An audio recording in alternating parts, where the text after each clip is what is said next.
இரவு 12 மணிக்கு பிறகு உலகம் தூங்கும் நேரத்தில் ஒரு இடத்தில் மட்டும் உயிரில்லாதவைகளுக்கே உயிர் வரும்.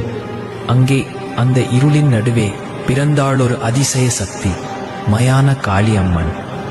இது ஒரு தெய்வத்தின் பிறப்பு கதை மட்டுமல்ல, இது அசுர பிரபஞ்சத்தையே எரித்தெறிந்த ஒரு போர்தேவியின் உருவாக்கம். மக்கள் பயத்தில் நடுங்கிய காலத்தில் மயானத்தின் மண்ணே ஒரு புதிய சக்தியை உருவாக்கியது. அசுரர்கள் ஆட்டி படைத்த காலம். அவர்களின் கொடுமை எல்லைகளை கடந்து பூமாதேவி தாங்க முடியாமல் தெய்வங்களிடம் விண்ணப்பித்தாள், எங்களை காப்பாற்றுங்கள் என்று. ஆனால் அந்த இருளை விரட்டக்கூடிய சக்தி ஒரு இடத்தில் தான் இருந்தது, மயானத்தில். அங்கே எரியும் சுடர்கள், சாம்பல், இரத்தத்தின் ஒளி, காற்றின் கத்தல் அனைத்தும் ஒன்றாக இணைந்து வெடித்தது.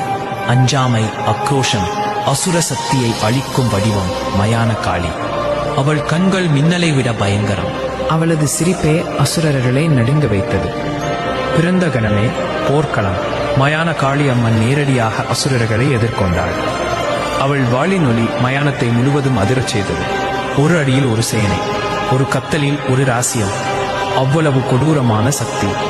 இறுதியில் ஒரே வாழ்வீச்சால் அசுரர்களையே பூமியிலிருந்து அழித்தாள். மக்கள் மீண்டும் சுவாசிக்க ஆரம்பித்தனர். அந்த தருணத்திலிருந்து அவள் மயான காளி. என்ன எல்லோரும்